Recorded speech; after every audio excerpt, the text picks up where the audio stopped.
welcome everyone to section 1.1, what is a function? We're going to kick off today with 3 definitions. The first one, exactly answering our title, what is a function? A function, let's see, I'm going to make this a little bit smaller here.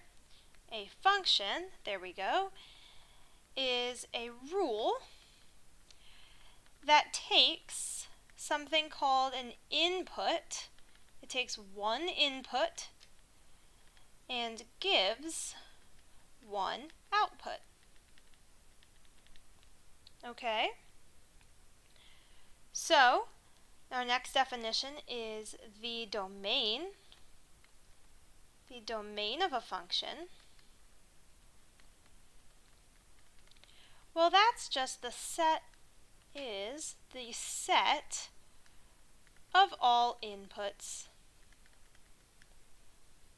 Okay, and then we have the range of a function,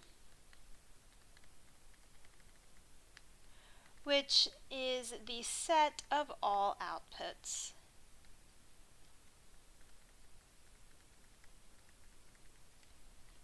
Alright, so our first example for today is asking us what is an example of a function we see in everyday life. So we have to think a little bit, maybe pause the video, try to think of something that happens every day or that you have observed at some point that we could describe with a function which takes one input and gives one output. Alright, maybe you've thought about something like weather.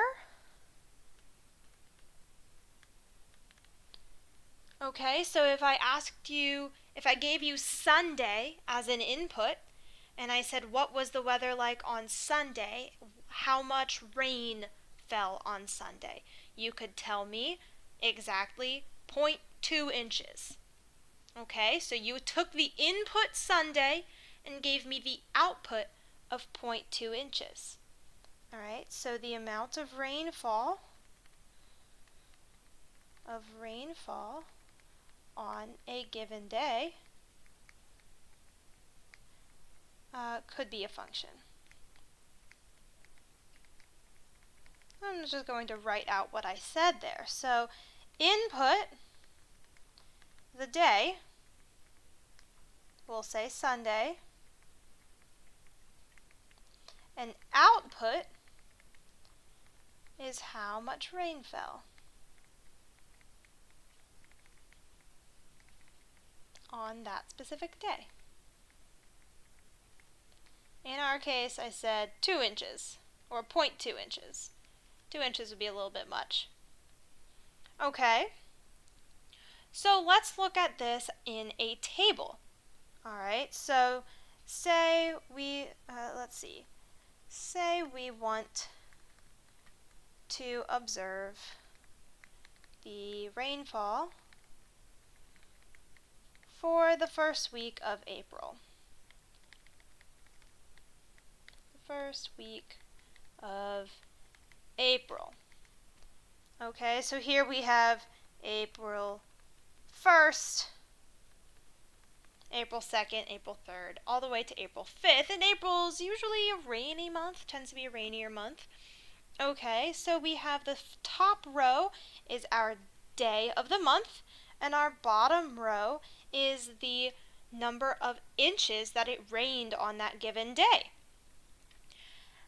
And so we see on April 1st, it rained only 0.1 inches. It was completely dry on the 2nd.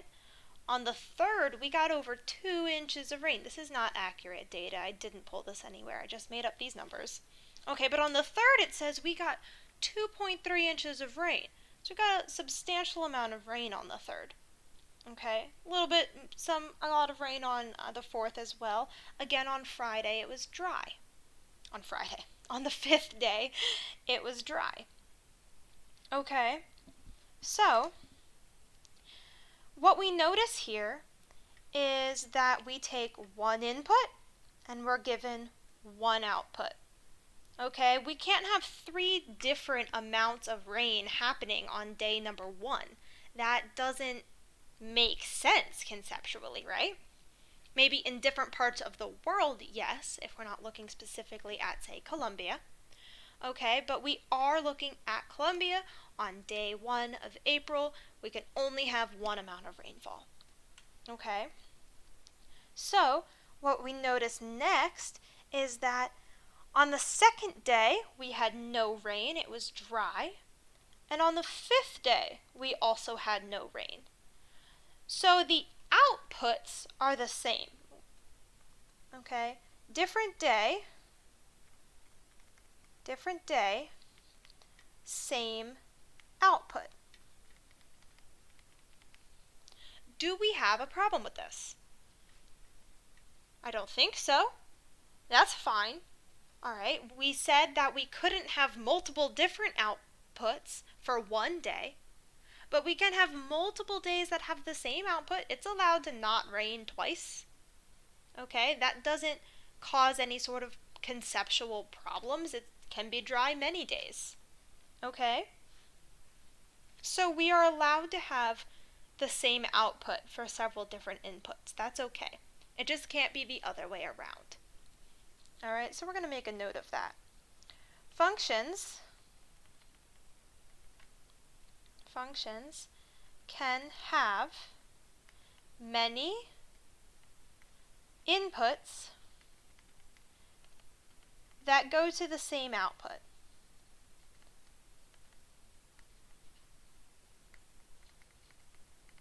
All right, that's allowed. However, if multiple inputs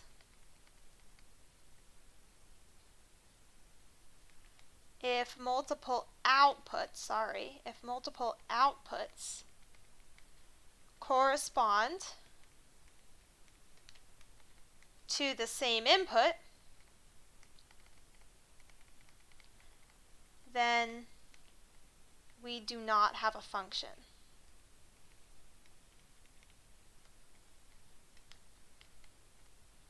All right, so whatever rule we are using to describe something like that is not a function. It can't be a function. That's not allowed. And just to put that in better terms, again, this would be having multiple different rain counts for the exact same day. That doesn't make any sense in the same location. All right, so example number 2. Well, now we have to think of an example of something that is not a function, but maybe that makes more sense than having rain count on many days, or different rain counts on one day. Let's actually try to think of something that is possible. Okay? So again, pause the video if you want to think about it on your own. All right. But we're going to go ahead and talk about the relationship. So let's consider the relationship of cars to drivers in a family. Alright, so this is some hypothetical situation where the family has 2 cars. So they have car number 1 and car number 2. Okay? And the cars, this will be our inputs. Alright. And the family has more than 2 people, and so therefore they need to share some cars. Alright. So let's say that the dad is the one who almost always drives car number 1 for whatever reason. Okay. So that leaves the mom and let's see, the 2 children, child number 1 and child number 2. Maybe I should call them teens because I'm going to say that they are able to drive. There we go. So teen number 1 and teen number 2. Well, car number 2 now has to be shared between the rest of the family members. Okay, so if I ask you what driver is associated with this car, alright, so I give you car number 1, and you're a function, you say, Dad. That's the one who drives this car. Okay, but I say, who drives car number 2? And you can't just give me one answer. There are 3 different possible outputs. Okay, so here, these are the outputs. And so because, I'm going to make a note of this, because there are 3 outputs for one input, this is not a function. All right. So one input must go to one output in order for it to be a function.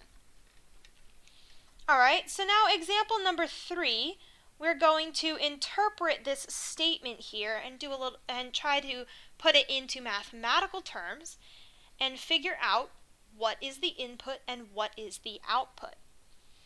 Okay, so our statement here is the average height, which we will represent as h, and the units are inches. We're looking at a peach tree in South Carolina, so the height of this peach tree in some given year. All right, we're saying it's a function of the amount of rainfall, the inches of rainfall. Okay, so let's go ahead and see if there's anything that's irrelevant in this statement, because sometimes a lot of math problems, they give you a lot of fluff, adjectives and things that you don't need that can just kind of get in the way when you're trying to figure out a problem. All right, so let's see what we can get out of here. All right, so units are important. We shouldn't get rid of units. All right. Variables are important, so they mention height and inches of rainfall. Those seem pretty important to this problem here. All right, but the fact that it's a peach tree, I mean, maybe if we were studying biology or something where the growth rate of the peach tree was very specific to what we were doing, we would need to know what kind of tree it was. But in our very simplified problem here, being a peach tree does not matter to us. Okay? And the fact that it is in South Carolina, also again, does not matter to us. Okay? We're simply looking at the height compared to the amount of inches of rain. Okay? So now that we've crossed out a little bit of the fluff, let's look for some key words and phrases. All right, so we have, now that we've crossed out the fluff, we really have the height. The height is. All right, again, if we ignore all of the little details that are important but aren't necessary just for the sentence, we have the height is. Okay, and is, mathematically speaking, usually correlates to equals. Okay, so we currently have, as a formula, we have h equals, the height equals something. We don't know what it is yet. All right. Next, we're going to look at the phrase, a function of r. Okay, and so when we have the phrase, a function of, I'm just going to say a function of blank, a function of something, we write this as f of, with parentheses, that blank. All right, so I'll just make a little note, not the, this is called function notation.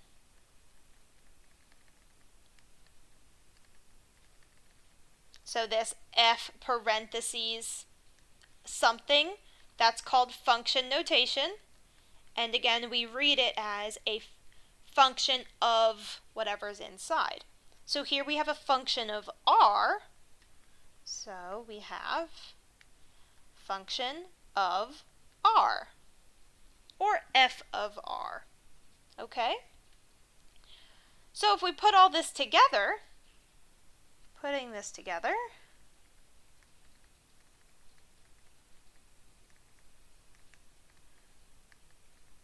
we have the height, h, is equal to a function of r.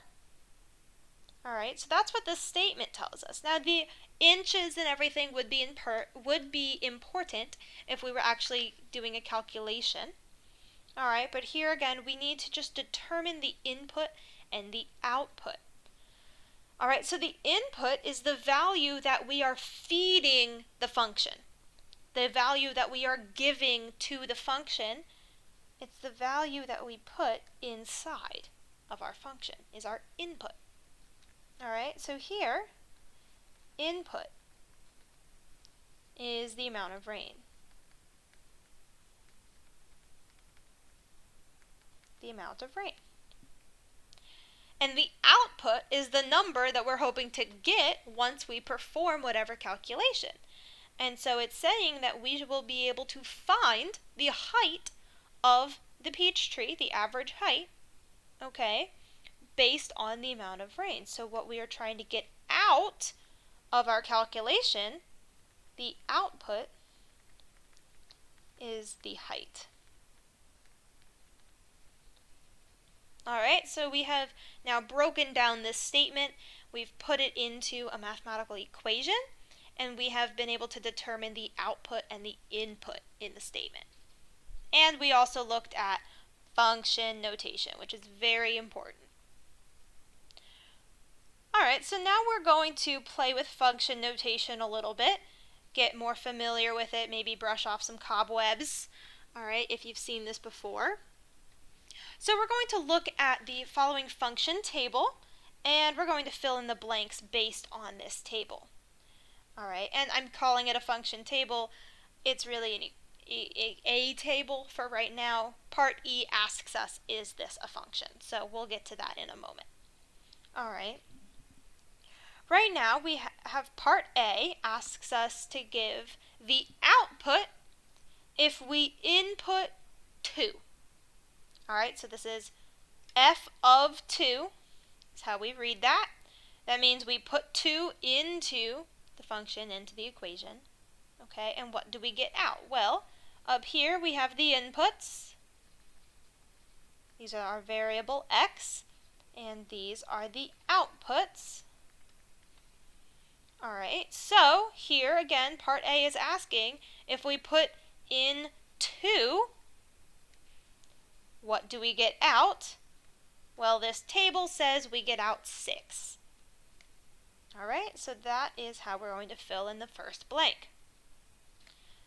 Then we have f of 4.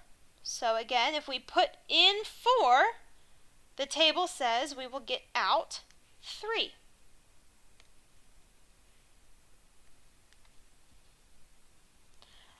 All right, part C and D kind of reverse our way of thinking now.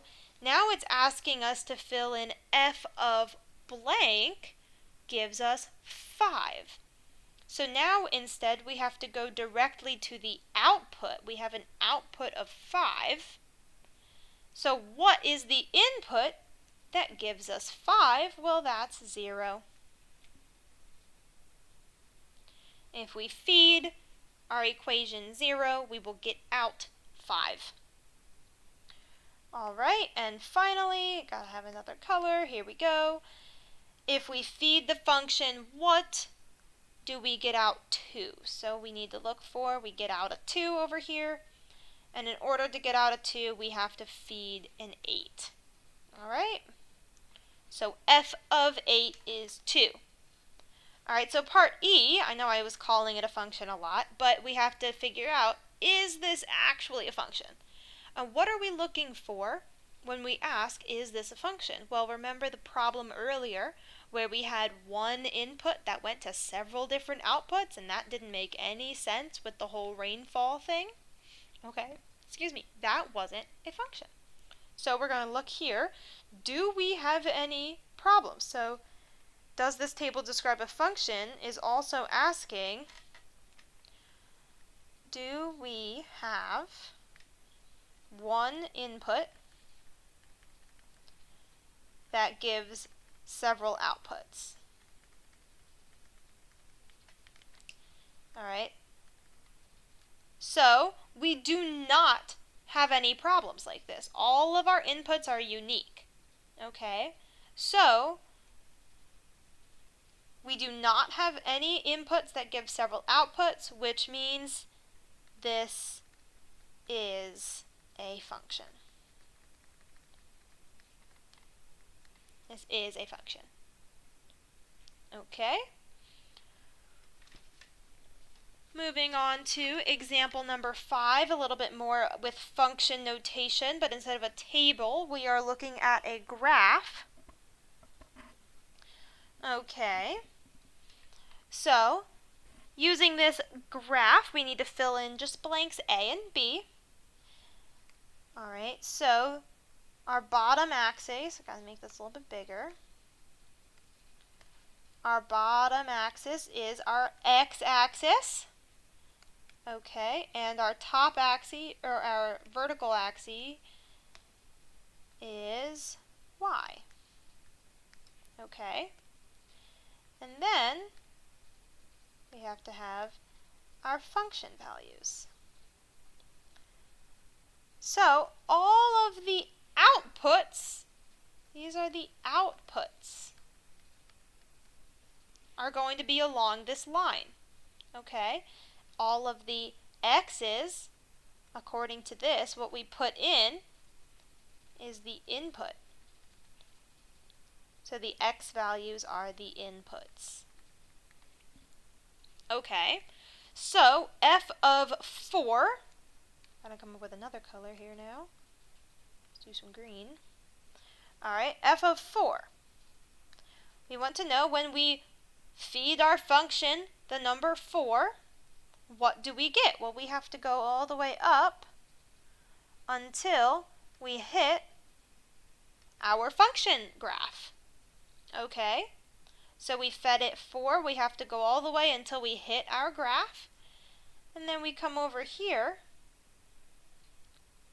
to look to see that we get 2. Okay, so y is equal to 2. I'm going to go ahead and put 2 in there.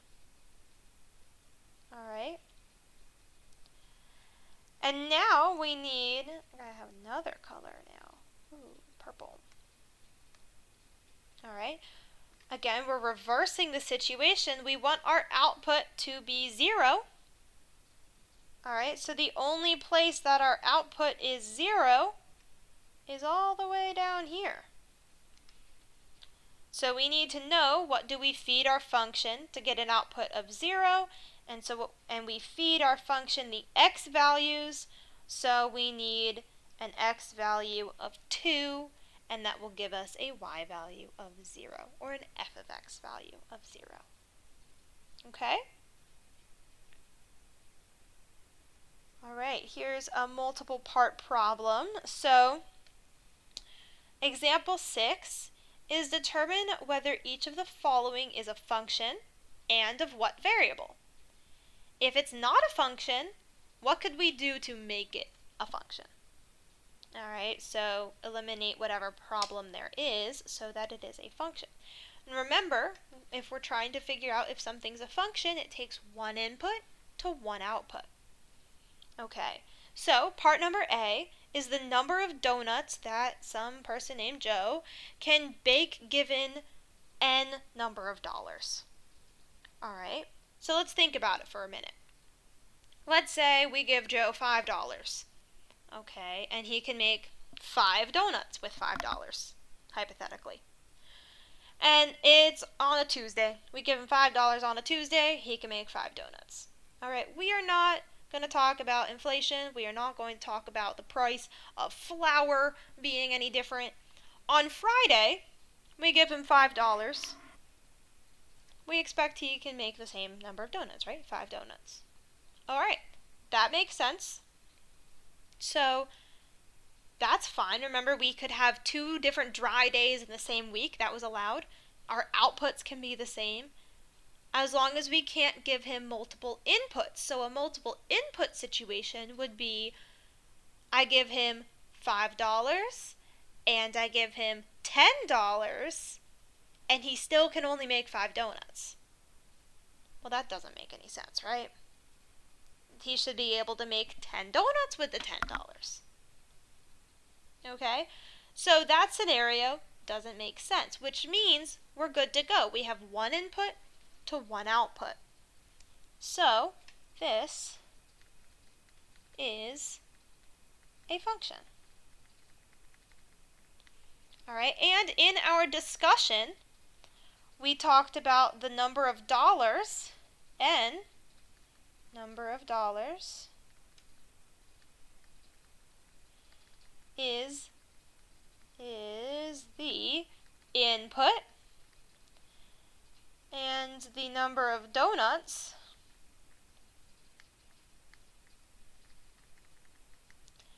is the output. Okay. And it says determine whether each of the following is a function and of what variable. So this is a function of n dollars.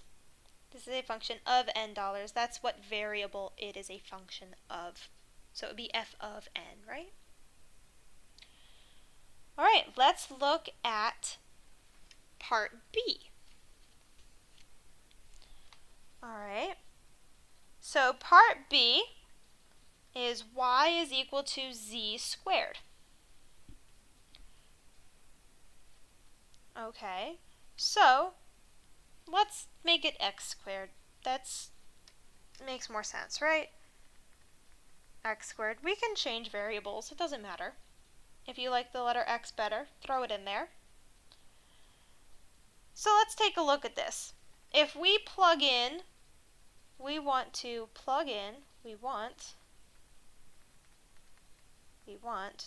be able to plug in one value, one input, and get out one output. That's what we want to be able to do, right? So you could do a few tests if you want. Let x be equal to 2. Okay, so if x is 2, then y is 2 squared. So we get y is equal to 4. We got out one output, okay? Next, if we let x be equal to negative 2, then y is negative 2 squared, which, an arrow there, arrow, so y is equal to 4 again. So we got out the same outputs, but by just putting in two different inputs. And remember, that was allowed going back to our multiple dry days. Okay? But it can't be both dry and wet on one day. Alright, so this is allowed. This is a function.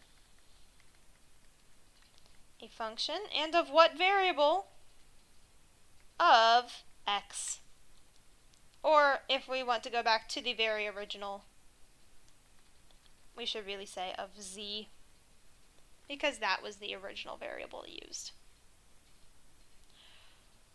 Alright, part C is y is equal to x over 1 minus x.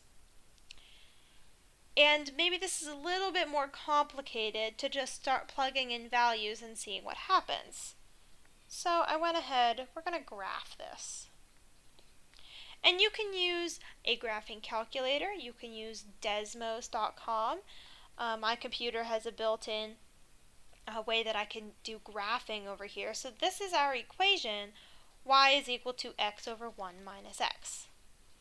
Alright, and again, we're looking to see, do we only get one output for every input? Alright, so the first thing we might notice is it looks like there's some sort of asymptote happening here. Okay, so we don't need to worry about what happens exactly there. But I am going to introduce you to the vertical line test. Alright, and the vertical line test says if you can draw a vertical line on a graph, and the line only touches the graph at exactly one point, then the graph describes a function.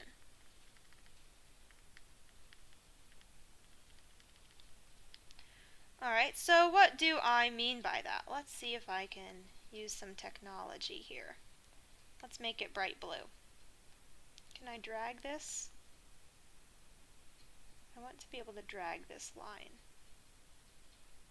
Alright, I was trying to be creative. Anyways, I'm going to go the old-fashioned way and just draw on it. Alright, so I'll use a different color other than blue, though. I'll use yellow. Alright, I'm going to draw a vertical line, and we are going to notice that it touches our graph at only one point. Alright, I'm going to draw a vertical line over here.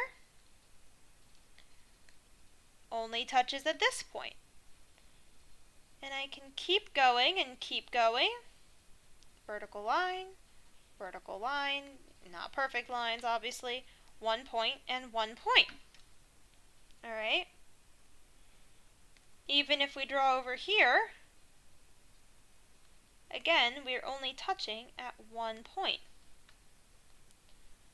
And what does this mean? So it's not just a bunch of random drawing of lines.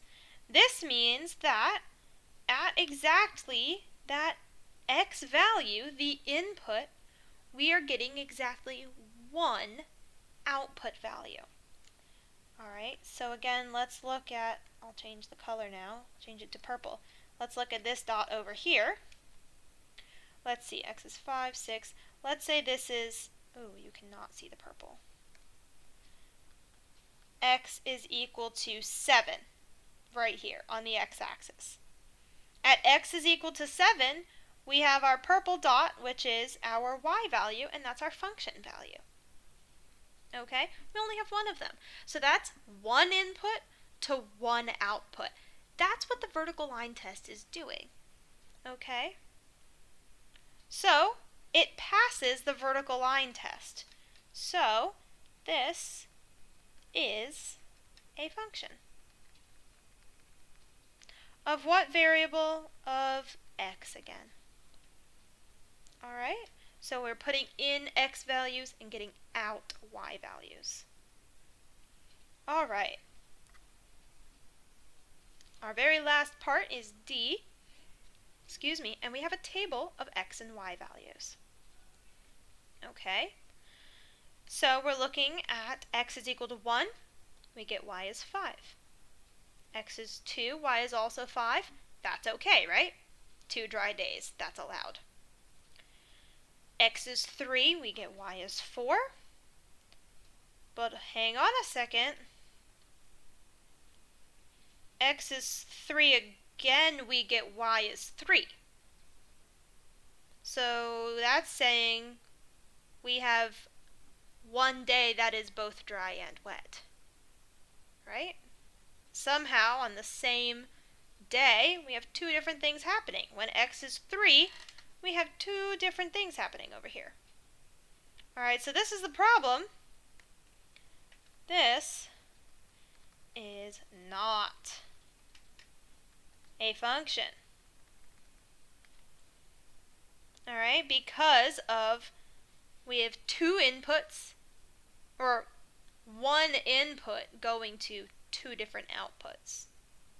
It's shown in here twice, but it's the same input, right? It's x is equal to 3. So what could we do to fix this? Well, if we could somehow get rid of one of the outputs, we'd be golden. Then this would describe a function, right? Either one would work. We just need to get rid of one of them. Okay? And that would be how we could fix that problem.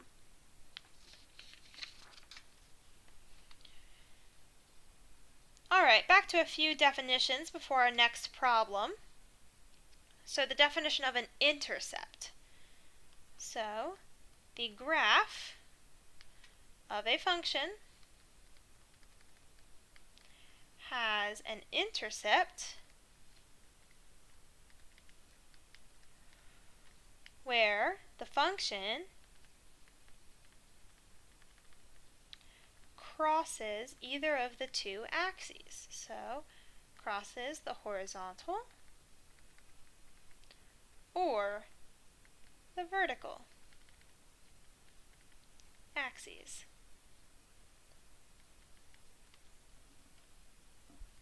Okay? And the zeros of a function are specifically the horizontal intercepts.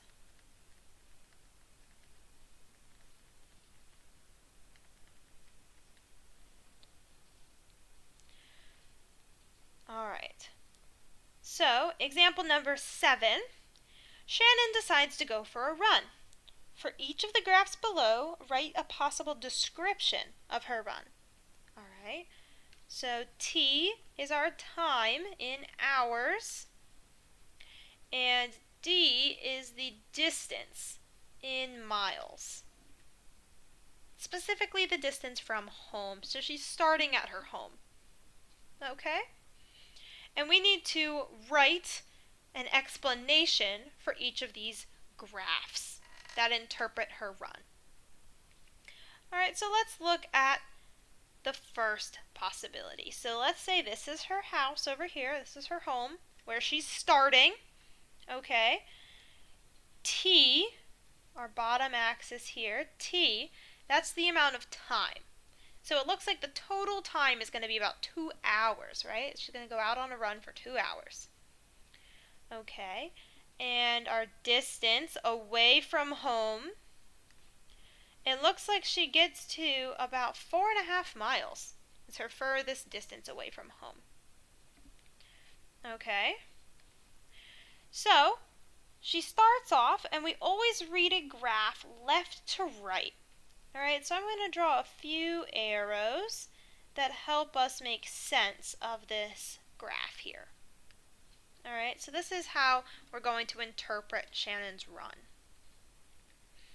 Alright, so it looks like she runs away from her house, right? This is the distance away from house. Okay, and then this is running back to the house.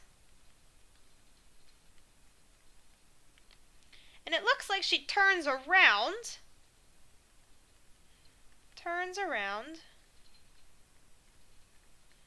at about the 1 hour mark. Alright, do we see that? So she's running away from her house for about an hour, turns around, runs back to the house for about an hour. And that's a total of 2 hours. Okay. So that's how we are going to describe this first graph. So Shannon runs away from her house for about 1 hour. And we can even say she goes about 4.5 miles away. As far as distance away from her house. Maybe she serpentined and went through some crazy trails, and so maybe she ran longer than that, okay? But she's still only 4.5 miles away from her house. 1 hour, I'll put this in here, or 4.5 miles away from home. Okay, then she turned around and ran back home for the remaining hour.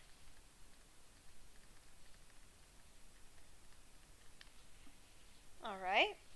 So that could be a description of example number 1. All right, let's look at graph number 2. I'm going to zoom out a little bit and minimize this to give me some space. There we go. All right, so graph number 2, again, we see about 2 hours of her run. Okay. Now the total distance, though, is 12 miles away. It looks though maybe she gets about 8, maybe a little over 8. Okay? So, again, if this is her home, and she's starting at her home, let's see, she's running this direction. Alright, we're reading a graph left to right. So, at about 1 hour, it looks like Shannon is almost 4 miles away from home. Okay? And she doesn't turn around. Right? That would be going back this way. If she turned around, she'd be getting closer to home. Instead, she keeps going further away from home and further away from home. So at about 2 hours, she's about 8 miles away from home. We don't know what happens after this. There's no arrow, there's no dot. Alright, if there was an arrow, it would be she keeps running for eternity, or just runs away, as far away from her house as physically possible. Okay? If there's a dot there, it means her run ended, and, she was abducted by aliens. I don't know, hypothetically speaking. We don't know what happens after time t. So we just have to describe what we do know. So, we know that Shannon runs away from her house for about 2 hours. And that's really all we got. We don't know if she keeps running. We don't know if something happens and she stops running. All this graph gives us is she's running for at least 2 hours. Maybe I'll change that. I'll say running for at least. There we go. Instead of about. Alright, I'll put a little question mark right there because we don't know what happens afterwards. Alright, so let's look at graph number 3. Alright, here we have a little plateau on our graph. Okay, the first graph we came to a very sharp point. She turned around immediately, went back home. Alright, let's zoom in a little bit more. Again, this. Okay, reading left to right, she's running away from her house. Here she's running back towards her house, as far as distance. Okay. And here, what is happening here? Her distance from home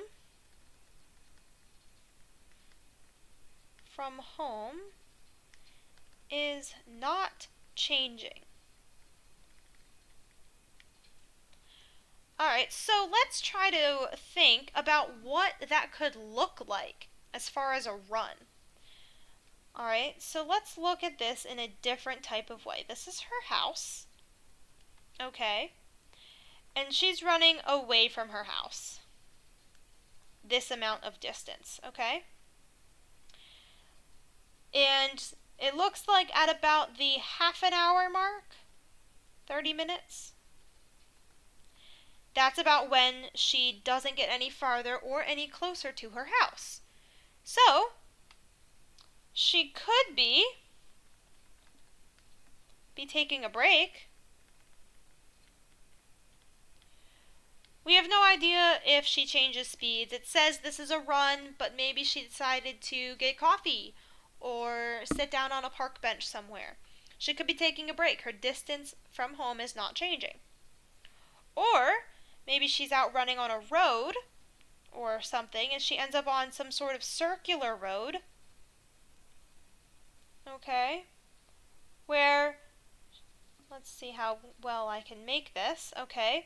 Well, now let's say she's running this direction. This is the same distance. If I was drawing perfectly, same distance everywhere. So she's still running, but she's not getting any closer or any further away from her house. She's the exact same distance, just running on a circle. That's a possibility. Could be running on a circle. I would say most likely she's taking a break, but this is up for interpretation, all right? We're just trying to think of what these graphs could mean. All right, and it looks like she's either running on a circle for an hour or she's taking a break for an hour, from the 30-minute to the 1 hour and 30-minute mark. So let's go ahead and write that down for graph number 3. We're going to say that Shannon ran away from her house for 30 minutes. All right. Then she took a break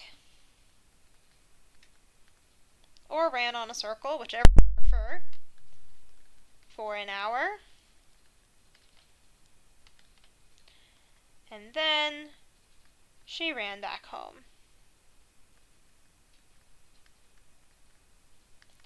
for 30 minutes.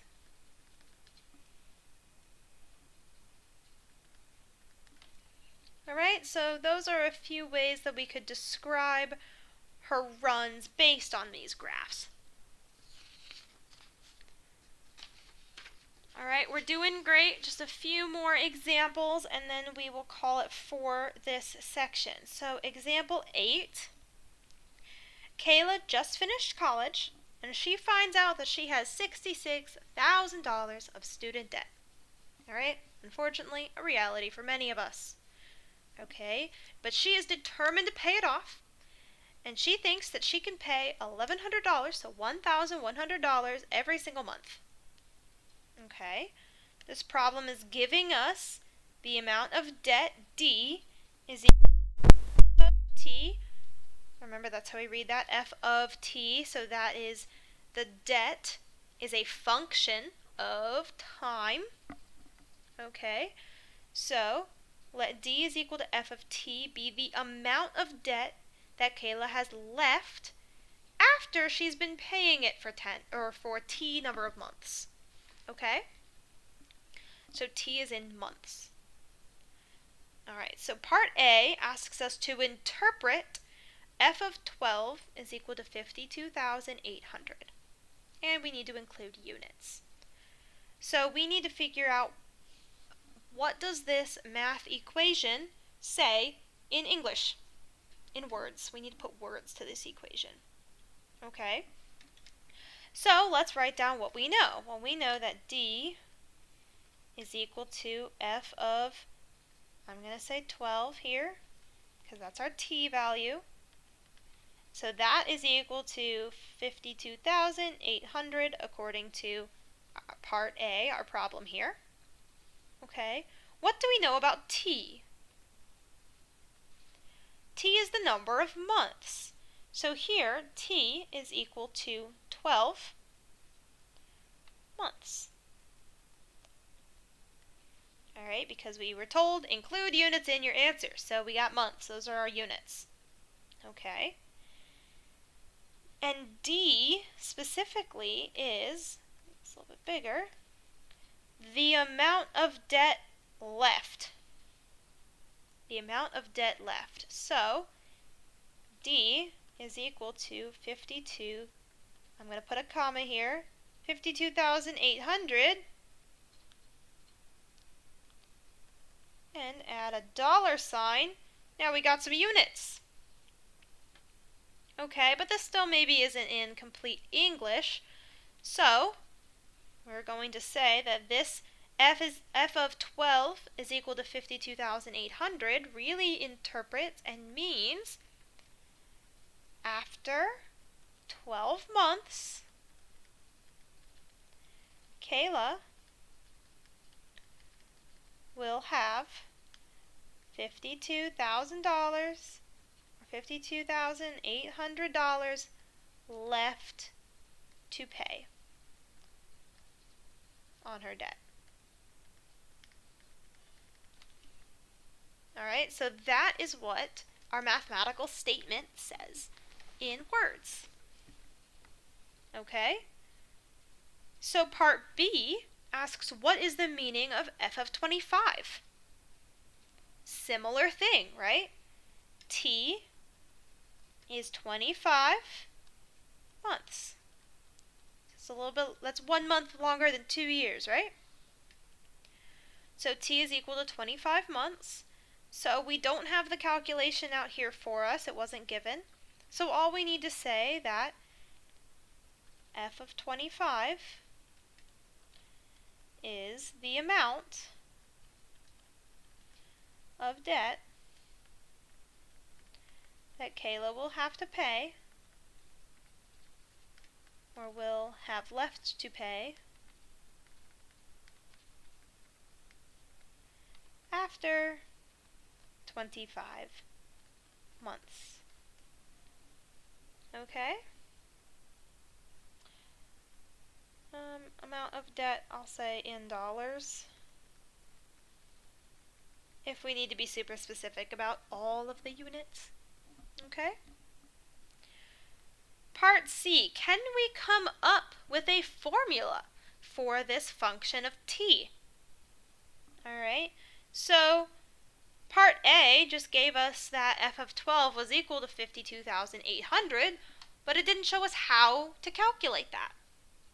Alright, so let's try to think about this a little bit. We're going to start with $66,000 of debt. Okay, and Kayla's going to pay $1,100 monthly.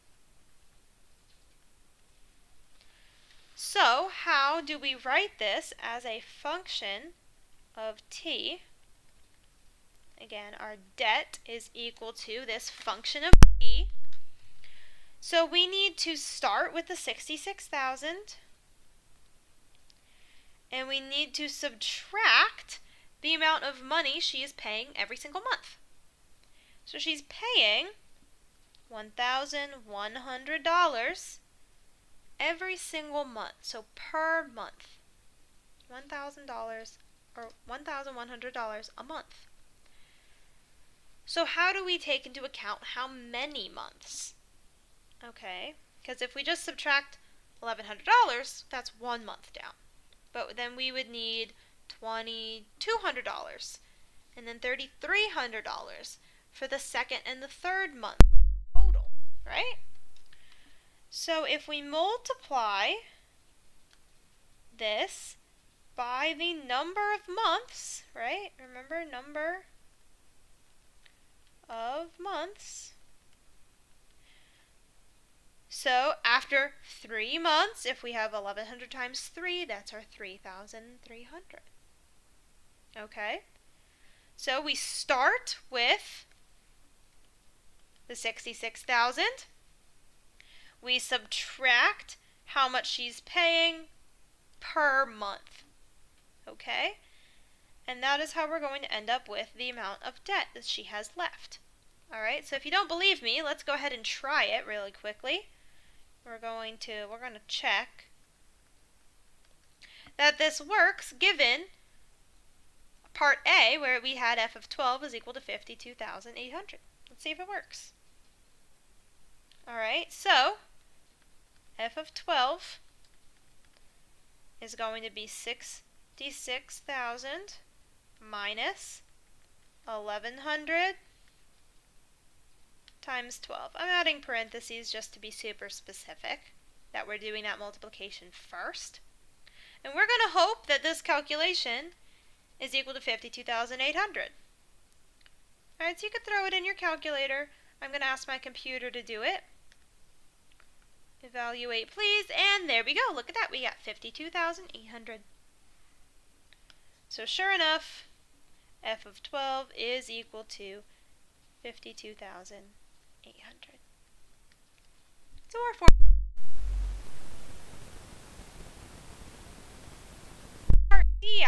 that using the formula that we just found in part C, can we find the zeros and interpret them?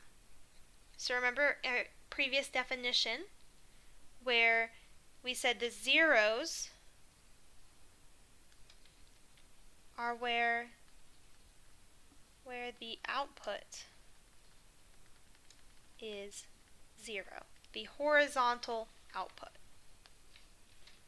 Okay, so it is equal to 66,000 minus 1100. I'm just going to write this as 1100t. Okay. We want to know for what t values do we get f of t equal to 0? That is what this question is asking us. If we're finding the zeros, that means we want f of t to be 0, and how do we get that? Okay, so what we're going to do is we're going to set it equal to 0. Say we want it to be 0, now we just need to solve. How do we get it to be 0? Because this statement here, this 0 is equal to 66,000 minus 1100t, we need to ask, whoa, sorry about that. We need to ask, for what values of t is this true? Okay, we need to make sure that always our equal signs are true, or else they're going to start freaking out. Okay? So, let's see, we want to get t all by itself. That's how we solve for t, right? Is get it by itself.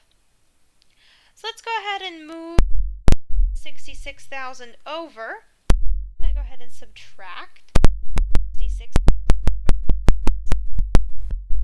And remember, it's an equation.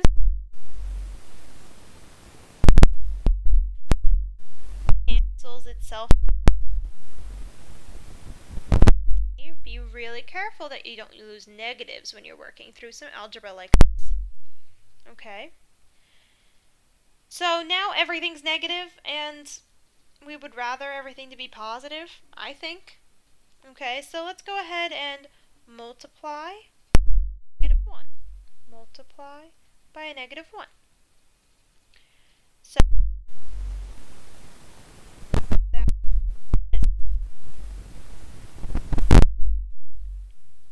but we want t to be all by itself, remember? So we're going to divide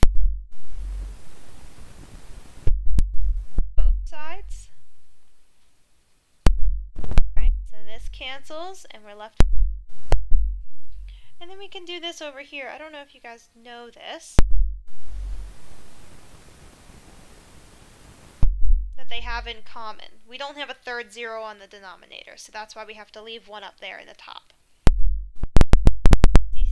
660 over 11, which if you plug this into a calculator, 60 is equal to t. Alright, so we solved and found a t value, but we have to remember the big picture. What on earth were we finding in the first place? Well, we found the zeros, so the answer to our questions up here, the value t is equal to 60 makes the statement true, gives f of t is equal to 0. But what does that mean in the grander schema of the problem here? Okay, t was the number of months, remember? And f of t is the amount of debt she will have left. So, if the amount of debt left is 0, that means she has paid off all of her debt. And we found out that that will happen in 60 months. So our interpretation of this is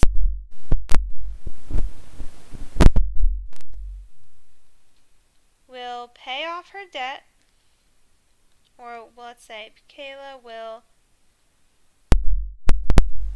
have paid off her debt in 60 months.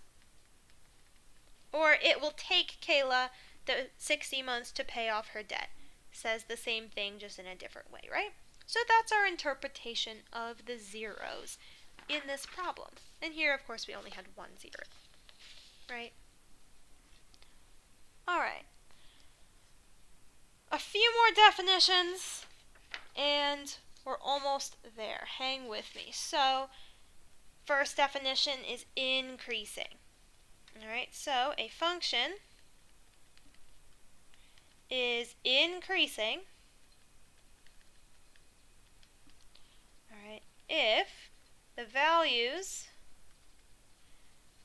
of f of x, I did this last time, a function f is increasing if the values of f of x increase as, it keeps popping up, as x increases. Okay, so then we decrease, again, f is decreasing if the values of f of x decrease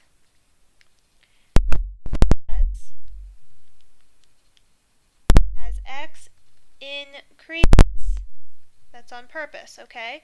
So the values f of x decrease. We're still going in the same direction. Right this way? Okay. So a function is as our x values still increase, okay? We'll see some graphs in just a few minutes. All right.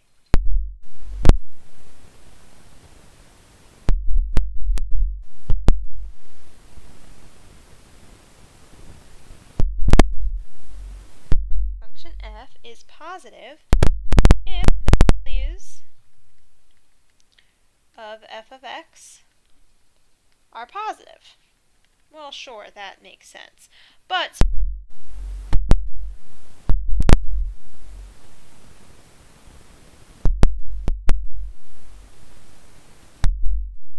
okay.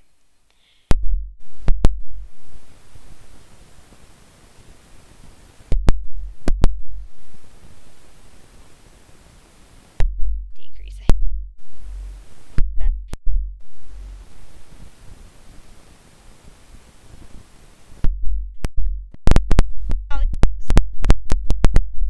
Of f of x are negative, and if the was above the x-axis,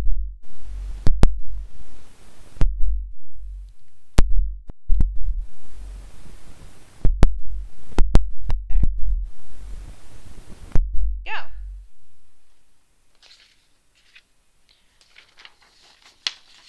All right, so our last example for today, example number 9.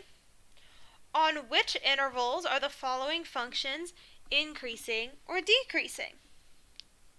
All right, so let's look at this first graph here. And remember, we read a graph left to right.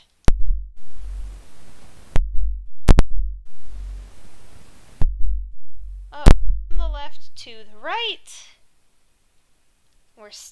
Now we're going down, but we're still going left to right, okay? So, let's take this into pieces over here. All right, so we got some arrows on it. That's going to be helpful. So, let's think about increasing and decreasing first. Increasing, our definition said a function was increasing if the values of the function were increasing as the x values increase. So, x values are increasing going this way. Okay? And we have down here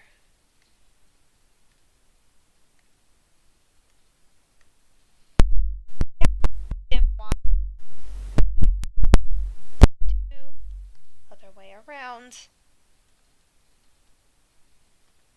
-1, -2, -3, maybe -4, something like that, okay?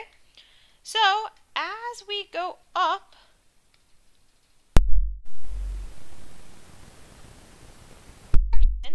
our y values are increasing.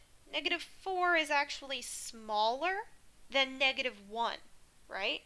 It's tinier than -1. Okay.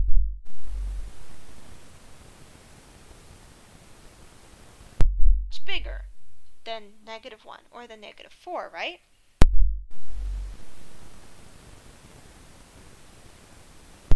Obviously something changes, so we're going to examine that in a second. Alright? But everywhere that it's yellow,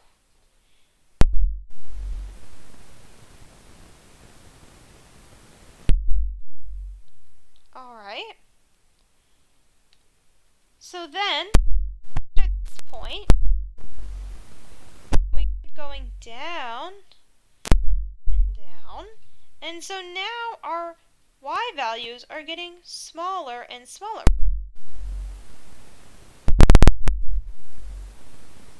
F of x keeps decreasing.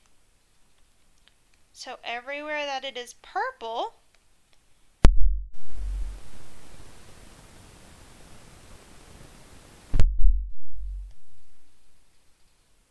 okay, and the question doesn't ask us to find where it's positive and negative, but let's go ahead and throw that in as well. Okay, so, let's see. Sure, red sounds good. Okay, it is positive if the f of x values are positive, which means it's above the x-axis. Well, if this is our x-axis, everything above it is positive. The graph is positive because it's above the x-axis. Okay, and then if it's below the x-axis, it's negative. Oh, let me make it bigger. Here, and this piece here are both negative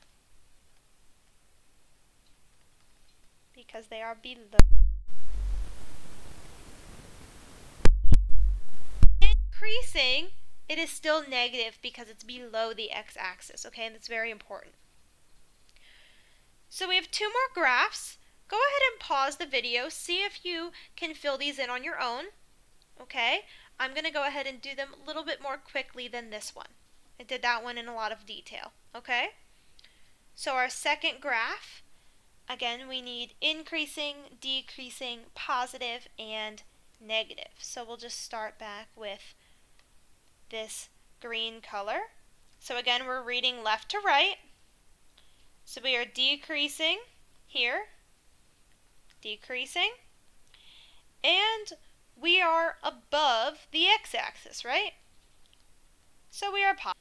And here, we are still decreasing, but now we are negative because we are below the x-axis. Alright? And whatever is happening in this middle part here, it's kind of neither. It's more of a constant. So we're not increasing, we're not decreasing, we're not really positive or negative. We're right at the 0 mark, right?